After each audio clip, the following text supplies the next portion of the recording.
Good morning and welcome to a special edition of This Week. The hour for immediate action is here. There's no doubt about that.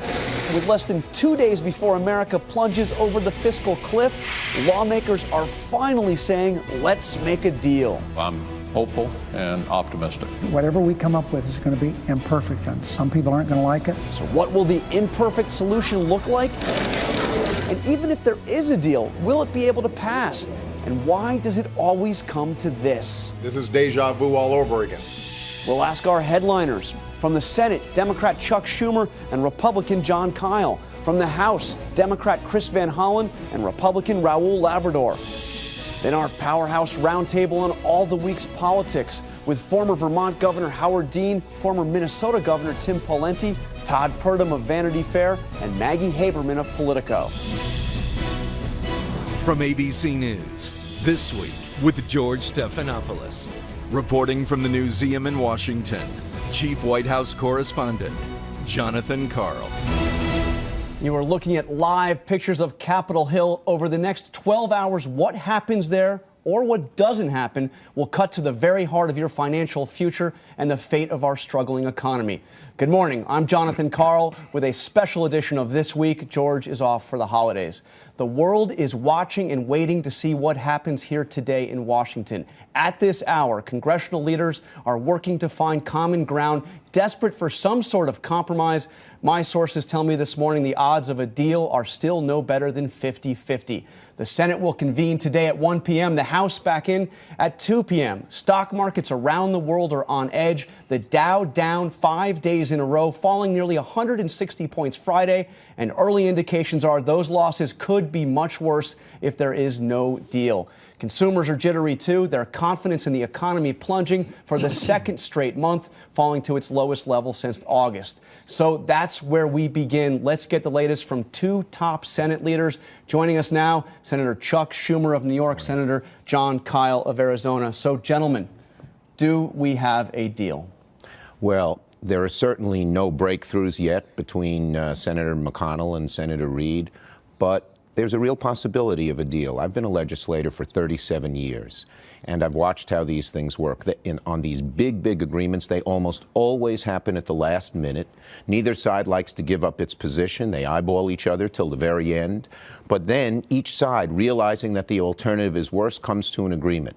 So while an agreement is hardly a certainty, I certainly wouldn't rule it out at this last minute. Give me your odds. I said 50-50 is what I think a little higher than that.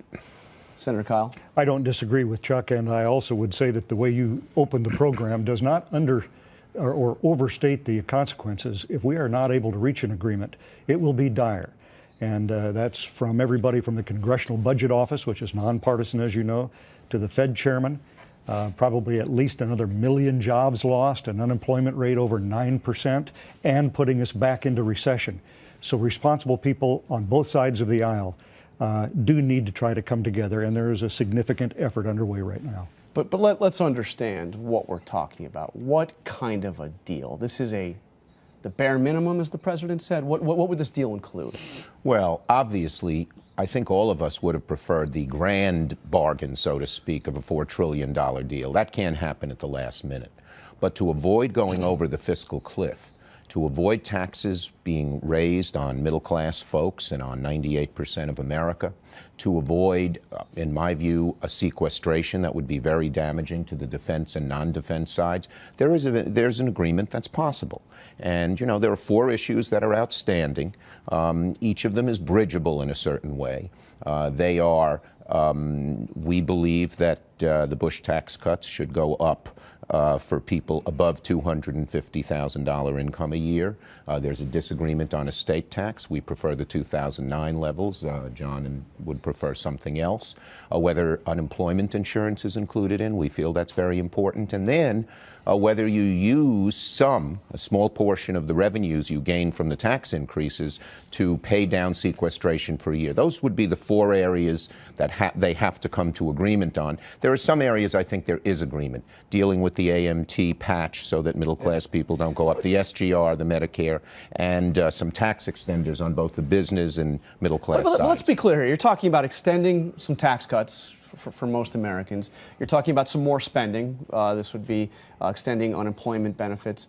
You're not talking about any of the hard stuff. I mean, this doesn't do anything. As a matter of fact, the Wall Street Journal looked at the outlines of this potential deal and projected you'd actually add to the deficit as a result of a mini deal over the next year. Yeah, Jonathan, some people have tried to talk about the reductions in spending that are necessary to get our fiscal house in order.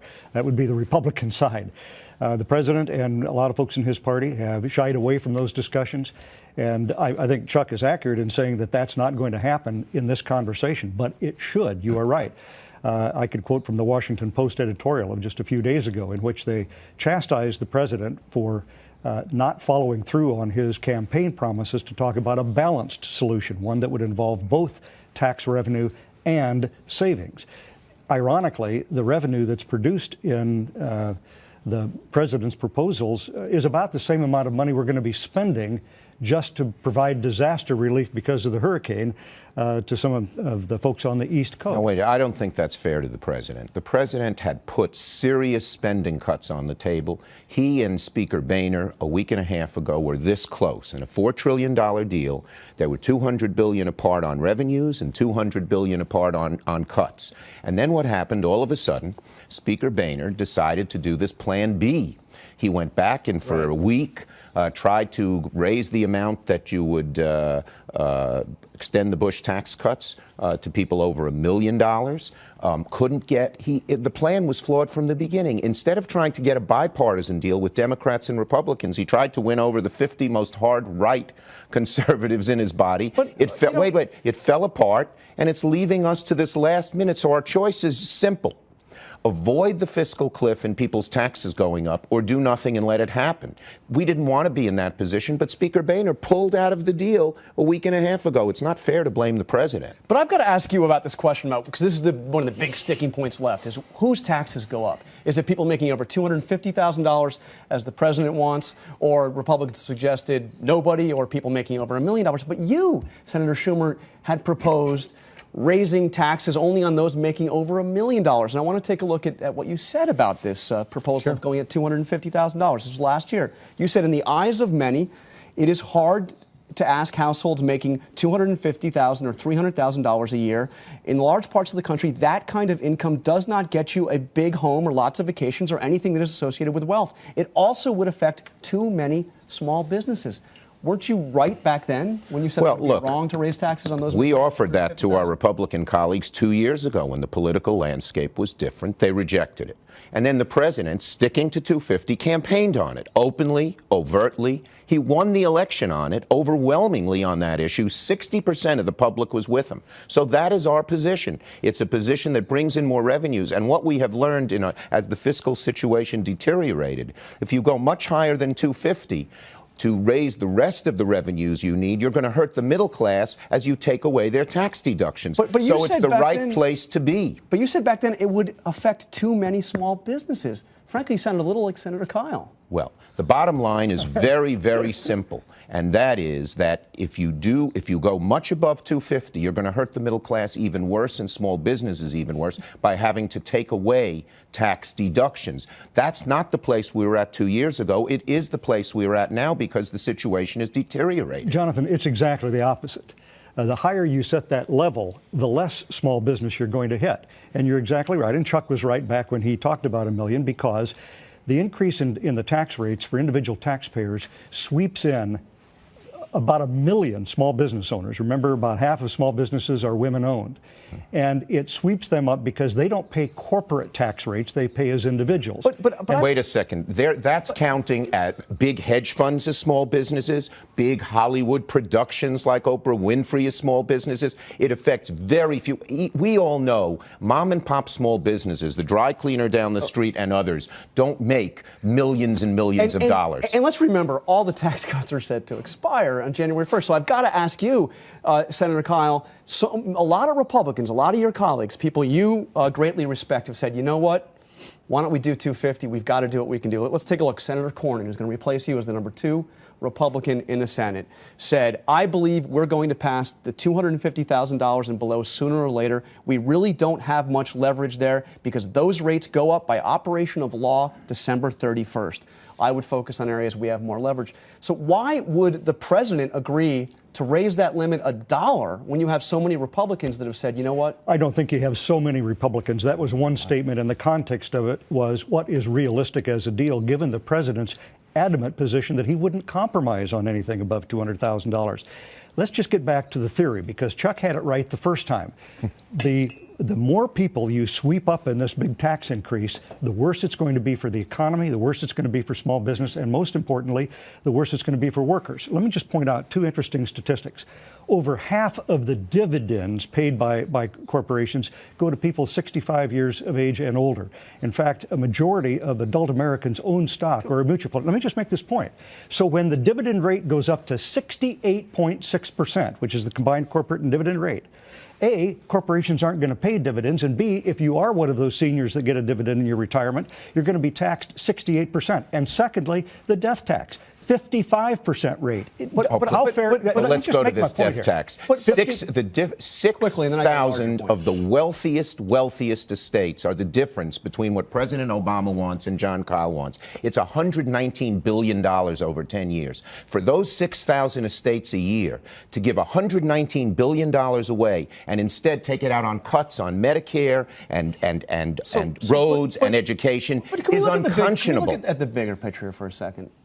We've known for 2 years that these tax cuts would be expiring the day after tomorrow, or the end of the day tomorrow. Right. We've known that these automatic cuts, the so-called sequester, that this was going to be happening for more than a year. Aren't you a little embarrassed as leaders in the Congress that it has gotten to this point?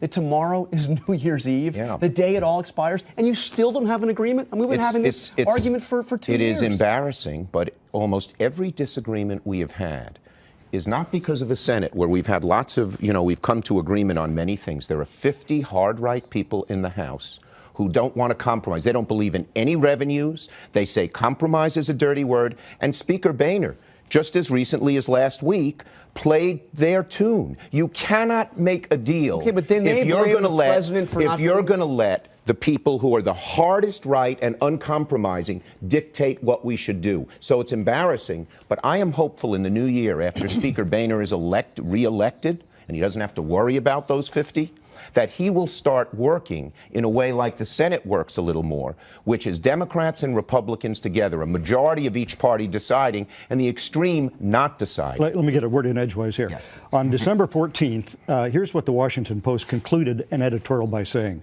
there's no way to fix America's problem without doing something on entitlements. If the Democrats, and Mr. Obama in particular, don't get more seriously into that discussion, they have no standing to complain about the Republicans' lack of balance. This is not just a problem with the House. The House passed legislation that would avert the fiscal cliff, both on the sequestration side and on the tax rate side. They've already that was vouchering Medicare, and no one wants to do that. I've got to ask you, Senator Kyle, though, there was a fascinating column yesterday by a conservative, Mark Thiessen in the Washington Post, making the case for allowing all of the tax cuts to expire. Let's take a look at what he said. He said, shopping on a credit card is fun until the bill comes due. But if the bill never arrives, what incentive do people have to stop spending? Big government is great if you don't have to pay for it. Well, now it is time to pay for the bill. Maybe when the costs of the stimulus, Obamacare, the exploding entitlements are finally deducted from their paychecks, Americans will rediscover the virtue of big government.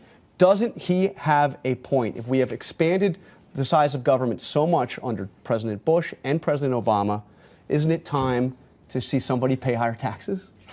Well, the way to economic recovery and growth is not by raising tax rates on the very people that employ the workers you want to keep working. Raising taxes is not going to provide the kind of growth that we need in the country to lift the people in the middle income and lower income brackets higher, and to provide the capital that's necessary to invest in the markets to hire more people. That's why both Senator Schumer and I are committed to trying to resolve this cliff problem. Because, yes, it would be a very difficult thing. And if you want to go back into a recession and lose 1 million more jobs, then just talk about going over the cliff. There is one place we agree. Nobody wants to raise taxes on people below 250, and that will be the impetus and why both of us have some degree of optimism that we can avoid this fiscal cliff in the next 24 hours. Okay, we are just about out of time. I want the bottom line from both of you. Even if Senators Reid and McConnell come to a deal, you're the top Republican vote counter. Will it pass, and will it fly in the House? Will this be done in time? If there is enough in the agreement for Republicans to be able to support it, and we can get a majority of Republicans in the Senate and a majority of Democrats in the Senate, then I think there's a good opportunity for a majority of Democrats and Republicans in the House to support such a package. And I think a lot of that depends upon whether President Obama is willing to compromise this sort of fixation with raising taxes above anybody making more than $200,000 a year. Reid and McConnell are both very good leaders and very good vote counters. If they come to an agreement, they know that they will be able to carry a majority of each of their troops. The real question mark is the House. The House is a bit out of control. They're the reason we've had the problems all along. But my guess, if the House and Senate agree and Leader McConnell agrees, the House will go along with it too. All right, Jonathan, can I just say, I would just say, it is not out of control to want to do something about our runaway spending in this country. All right. Got to compromise. Got to compromise. Senator Schumer, Senator Kyle, Thanks, Jonathan. thank you so much for joining us, and I hope you are right to be optimistic.